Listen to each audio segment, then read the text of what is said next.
For what's in store, I'm News 8's Natalie Kucko, and we are down here in Fairport along the Erie Canal outside the Colonial Belle. And this is a very special occasion and a milestone for the Belle, celebrating 65 years with a number of years taking tours all along the community from right here in Fairport for the most part. For this episode, I am joined by Captain Tammy Pointing-Grimes. Tammy, thank you so much for joining us. And this boat is just a family legacy, and we're going to get into the many details of how you have helped to carry on your own family history. But for folks who may not realize, we're docked here on the canal, and this has been the home base for how many years? My dad started our company in 1989, so we've been cruising on the canal for 37 seasons. But we've had this particular boat since 1995. And prior to the boat coming to Fairport, she had a history of being all over the East Coast, and eventually she went to San Francisco, California on a freighter ship and operated on San Francisco Bay. She's had three names, originally Dolly Madison when she was launched by Blount Marine in Warren, Rhode Island. They also just launched the new tugboat for the Canal Corporation, also built by Blount, so I love that connection. And the tug is named after Tom Grosso, who's the president of the Canal Society for 40 years, and I'm the current president. So there was that connection too, which I love. So the boat was in the Connecticut River first and was owned by Circle Line in New York City, cruised around Manhattan Island. The boat was in Miami, Florida on the Intercoastal, and then, as I said, put on a freighter ship, taken to the West Coast. Boat's name was changed from Dolly Madison to Franciscan. She was on San Francisco Bay. We had 3 tour boats prior to this one, and in '95 my dad decided we were ready for a bigger boat. So he found this one in California, loved the boat, but one of the challenges was getting it back. So he looked into putting it on a freighter ship again, but it was going to cost $175,000 to get the boat from San Francisco to New Orleans, and then he still had to get it to Fairport. So the cost didn't make business good sense. So we were sitting down at dinner one night. I have one sister, my parents and my sister and I, and they were talking about this boat, and I said to my parents, "Why don't you just drive it home?" And my mom was like, "Absolutely not. That's insane." And so then my dad was like, So that's what happened. They boarded the windows to protect them. They put extra fuel tanks in the dining room. They put on a radar system, and they drove this boat. We hired captains and crew to do it. And my dad also sent his brother, my uncle, and they went down the Pacific Ocean, through the Panama Canal, up the Atlantic Ocean, down the Hudson River, and into the Erie Canal. It took them 7 weeks, operating 24 hours a day. They had crew and captains in 2 shifts, so 12 hours, and brought her home. She arrived in July. We were operating another leased tour boat that season to start the season in May, so then we operated 2 for the rest of that season, which was a lot. But based on that history, the boat has been on the Erie Canal, either in Pittsford when we started, although the Belle, when the Belle was purchased, it was always in Fairport. The other boats we had operated out of Pittsford for a short time. So the most of her history has been right here on the Erie Canal. So why Fairport, of all places? You start in Pittsford, but the Belle here has only known a home of Fairport. So why this choice? So my dad did some research.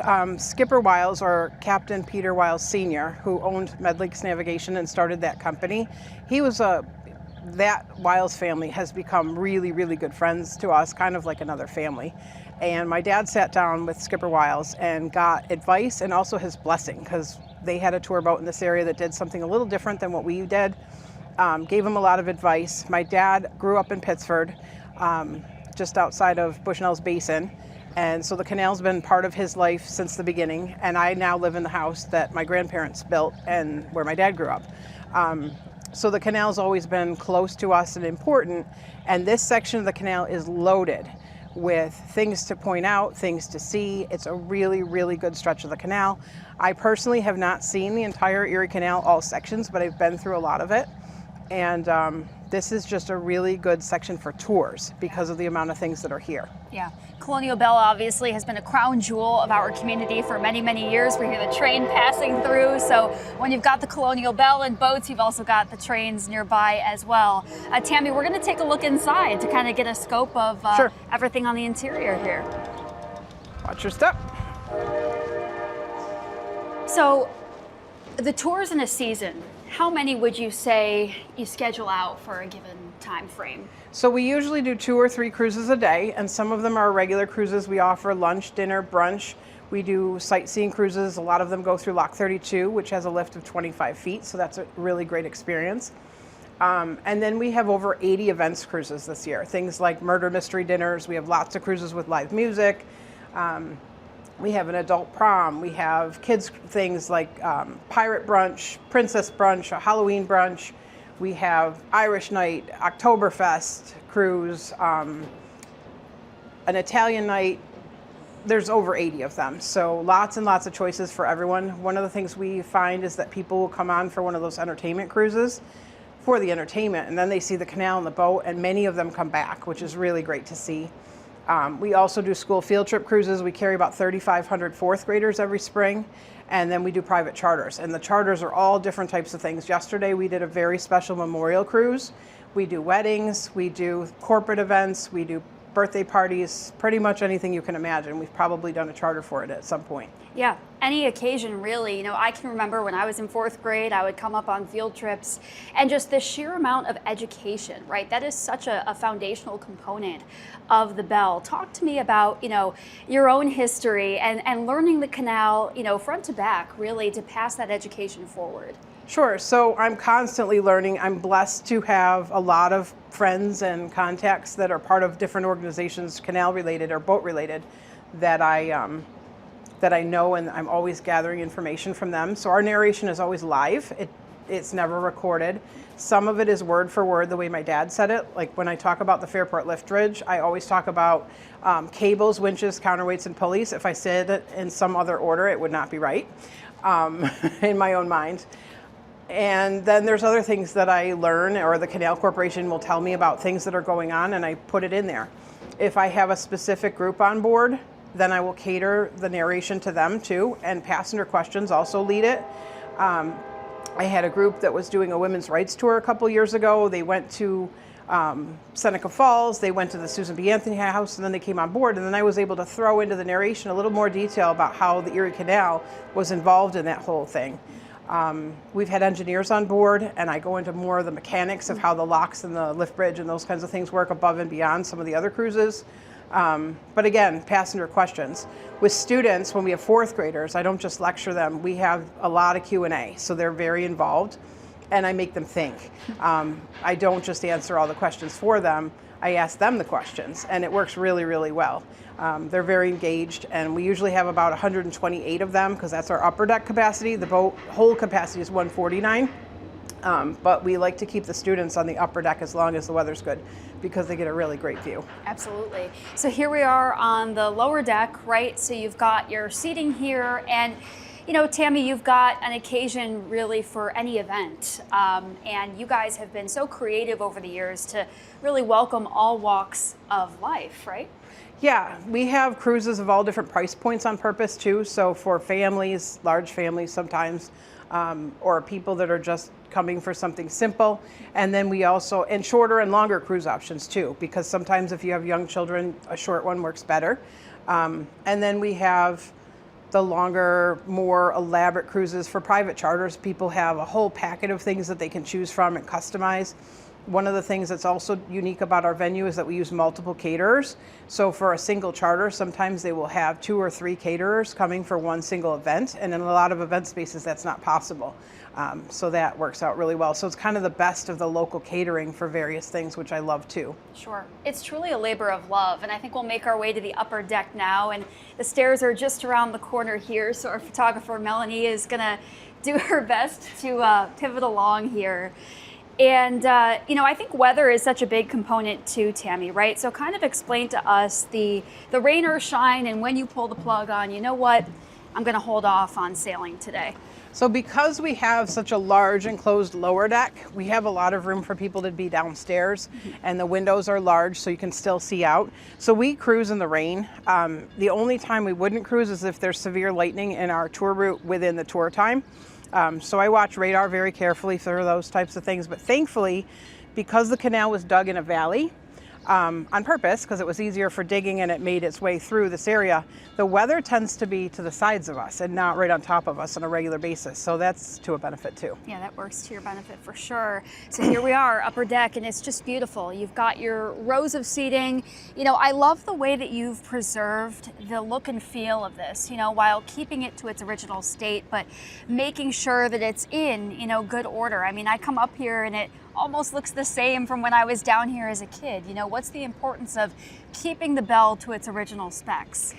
Well, we are under the Coast Guard jurisdiction, which are very strict things. So that we follow anyway. But I also take a lot of pride in the boat and keeping her in really good condition. So we are blessed to be in the dry dock in Lyons by the Canal Corporation in the winter, which gives us an opportunity to paint the hull or the bottom of the boat every year. That keeps her in good condition, especially because she spent part of her life in saltwater. And then, you know, painting and maintenance, and my crew is incredible. And we have some other folks that help us, painter, welder, those kinds of people when needed. But boats are not like your car. People replace their cars, unless it's a classic car, pretty frequently. But boats are not really the same. We rebuilt the engine in 2019. It's very normal for boats to have steel replaced. We go through a hull inspection or a bottom inspection by the Coast Guard every 5 years, and they literally gauge the steel to see how thick it is. And if there's anything that's thinner than what's allowed, that part gets cut out and replaced. And so that happens on boats like this all the time. So she's in really good condition, and a lot of people will come to this boat that are boat people or Coast Guard inspectors that have moved from somewhere else, and they're really impressed with how good she is. I got to meet the owners of Blount Marine that built the boat because they spoke at the Canal Society Symposium last March. And one of the things that they said is they were so proud of how we have taken such good care of the boat. And we're thankful to them for how it was built in the first place. But it's a lot of work, but it's really important. Yeah, a lot of maintenance. And you know, over the years, like you mentioned, you work on the steam engine in 2019. We have the COVID pandemic the following year. And the Colonial Belle, you know, went through its trials. You know, we all did, and we all had to make adjustments, but it certainly was not an easy few years for your operations. Absolutely not. I was a little concerned at times that we were going to exist anymore. 2019, losing part of the season to have the engine rebuilt, that was a lot, but then 2020 was the next year. And that we did operate, but the canal didn't open until the 4th of July, closed in mid-October. We were at half capacity, people 6 feet apart, the mass, people not coming from, a lot of tourists come on this boat, and international people too.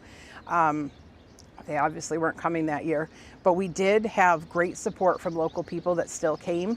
Obviously the numbers were lower than anything we ever saw, but it was enough to keep us going. And then the next year we were on our way back from winter storage, and there was a break in an aqueduct, so we got stuck because the water was shallow, and so we operated out of a different area for about a month before we figured out how to get back to Fairport. So that was another challenge. So it was kind of like 3 years in a row of non-normal. And then 22 started to come back, and we've really seen a big increase. Last year, the bicentennial of the Erie Canal, 200 years of the canal, that was a huge push for the canal itself, and we were right part of that. Our numbers were higher than ever last year. And over the winter, people booked for this year, and many of them said that they couldn't make it last year for the bicentennial, but they still wanted to come. So we've seen some of those people already this season. What a fitting way to carry out your 65th launch, right after the bicentennial. I mean, it's milestone after milestone. And Tammy, I want to ask you, you know, your dad's legacy. So he passed in 2016, right? Yes. And of course, he purchased the boat. You have been on these quarters here pretty much your whole life, right? Yeah, so I started as a junior crew, if you will. I was really young, but I helped with whatever I could or was allowed to do. And then after that, I became a deckhand or a crew member, and then from there I became a first mate for a very long time. And then I left the business for a while. I owned my own business. I had 2 dance and music schools. I had about 800 students between the 2 of them. I was really busy, but I was always involved, at least in the background, helping with marketing decisions or social media or something like that. And then when we lost my dad, I took a big look at the whole picture, and I realized that it would be very difficult for this business to continue the way that my dad had started it if I didn't come back. So I finished the season for my students. They had their recital, and then I came back to the boat business full time. to get a captain's license, which I told my dad I didn't want because I thought I would be bored driving the boat all the time like he was. I said, I'm happy to be the first mate and you drive the boat, was what I used to tell him. But then when he was gone, I realized it would be good to have a captain in the family again. So I decided that it was time to do that. So I had to restart the clock for some of the hours that are needed because there's a 5-year window and I had been gone too long. So I did that. We had some other captains, and then I went to captain school. Earned my license, remembered how to drive the boat because my dad taught me when I was a first mate. And then our captains have moved on to other things, moved away, whatever. And so I've been our only captain for the last 5 seasons. And people ask me all the time, doesn't that make you tired? And yes, of course, at times it does, but I really enjoy it. My dad always enjoyed it. I look at the canal through his eyes because when you're running around serving passengers, you don't get time to look at everything. Where now I notice the trees, for instance. In the spring, they're blooming, then there's leaves. I can tell you which trees are going to turn in what section in the fall. And I actually send messages to your dad because he pays attention to the foliage as well. But it's really fun. So I look at it that way. I miss him terribly, but I get to talk about him every day as part of the narration, and I get to carry on what he started. Truly carrying on the legacy and the torch. I mean, you found your own calling with this.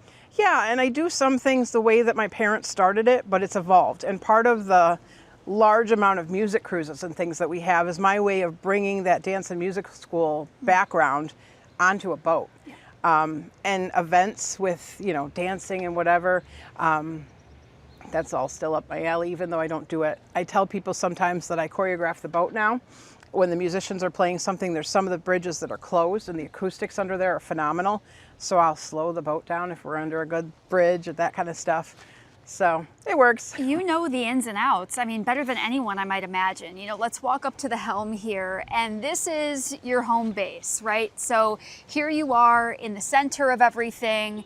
And, you went to captain school, had to get your license. Do you feel like you've mastered operations? How does that feel to you? Yeah, this particular boat at least, is a little bit difficult to operate. First of all, she's wide. The boat is 27 feet wide, 60 feet long, and weighs over 110 tons. So she's a big, heavy thing to be operating, especially in a narrow canal. She also has one engine and no bow or stern thrusters. So a lot of larger tour boats or larger boats like this would have twin engines where you can make it turn better or easier. Or they have thrusters where you can move the boat from side to side in another way. But I've learned I learned from my dad, reviewed with other captains after he passed away.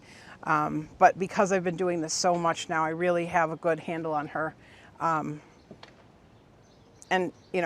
it's a boat and the wind will change or the current will change. If they dump the lock, the water comes through very quickly. So I turn the boat around right here where we are right now.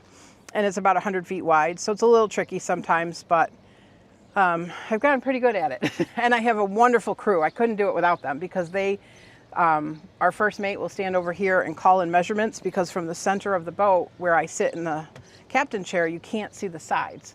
So the crew will call me in, which is what I used to do for my dad. And then they handle the ropes, lines, and all of that. And without them, it wouldn't go as smoothly. The number of crew members, and I know it's rotated over the years, people come and go, but how many people do you have on board for crew at a time? So it varies. We have to have at least 2 for the Coast Guard requirements. If we go through the lock, one of our crew members gets off the boat to handle the lines at the lock, so then there still needs to be 2 on the boat. So we have a minimum of 3 for lock cruises. But some of our cruises have a lot of passengers, and they're very involved with catering and drinks and whatever's happening. So sometimes we'll have up to 6. The other night, I had my entire crew on board pretty much because of the anniversary party for the Belle's launch.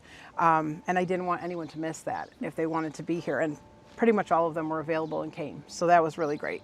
I think the testament to the Colonial Belle is we talk about Monday's weather for the 65th celebration cruise. It was rainy in spots, it was chilly, it was foggy, all the things that might work against having a successful 65th launch, but people showed up. They did. We had 83 people on board. We had the director of the Canal Corporation who just took office in February. We had the Town of Perrington supervisor on board. We had a representative from Erie Canal National Heritage Corridor, Fairport OSED, people that had retired. We had a dock master, a lift bridge operator, friends, family, and then there were also some regular passengers on board because we opened it up to the general public too. So the cruise was a little bit different than normal because I usually talk a lot about the canal and that kind of thing, but I focused more on the boat. I always talk about the boat because the history of her journey back to Fairport is quite the story. But I went into a little bit more detail on that cruise, and we had some old pictures of what the boat looked like the day she was launched and that kind of thing, cupcakes. And then Fred Vine is one of the musicians. We have hundreds of musicians that play on this boat, but Fred started performing on this boat in 1995, and he's semi-retired, so he used to play every Sunday, but now it's a little less than that. But we had him on board too to provide some music on the way back after we turned around in Pittsford that night. So that was great too, to have someone that had such a long history with the boat too. That's awesome.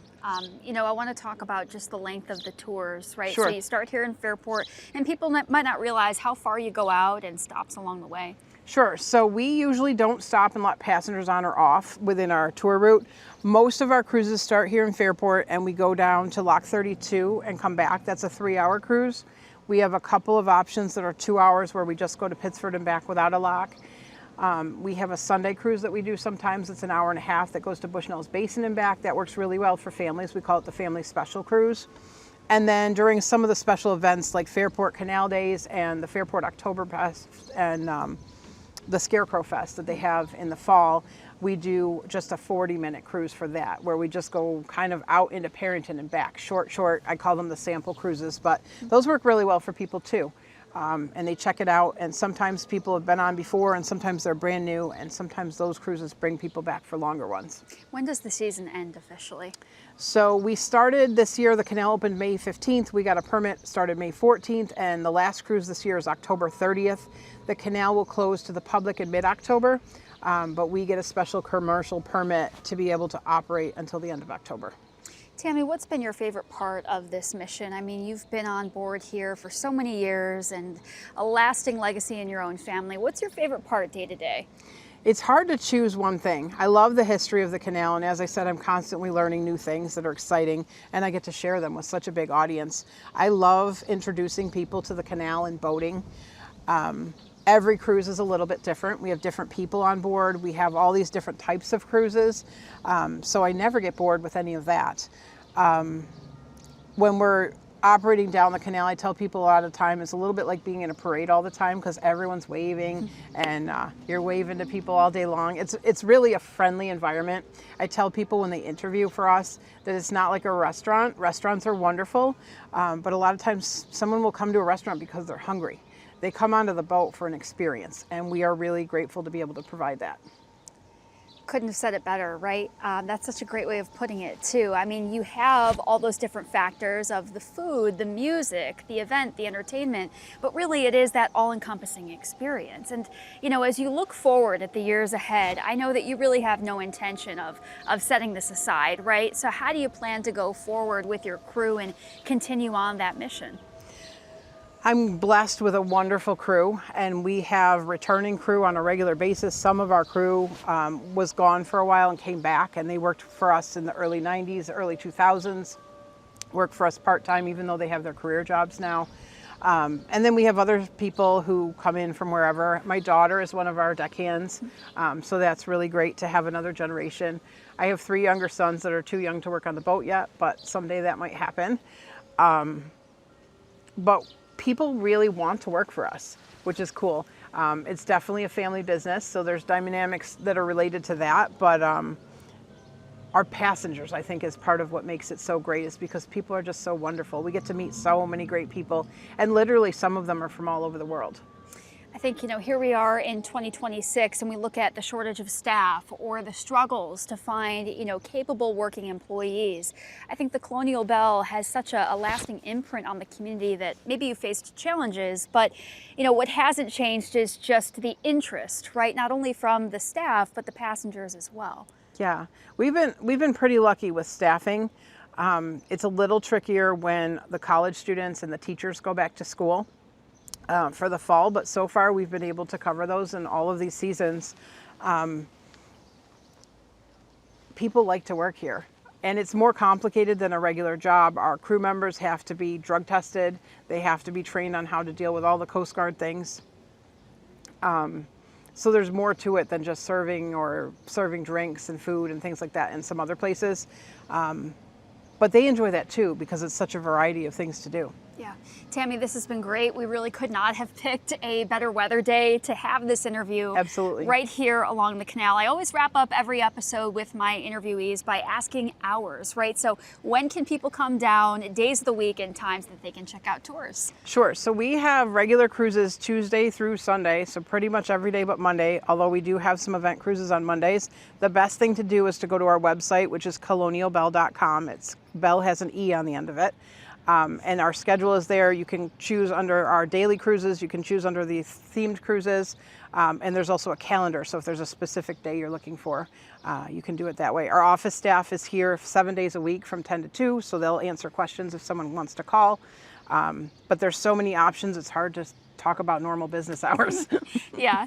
So 65th season, pick a day this season. Check it out right here in Fairport. The Colonial Belle is celebrating 65 years in our community. Captain Tammy, thank you so much.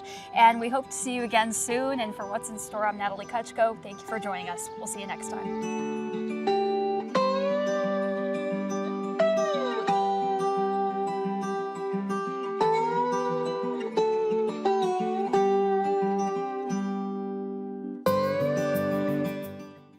Get the Rochester First streaming app today for everything you love from News 8 On Demand, plus exclusive shows you won't see anywhere else. Search ROC and download for free on Roku, Amazon Fire, and Apple TV.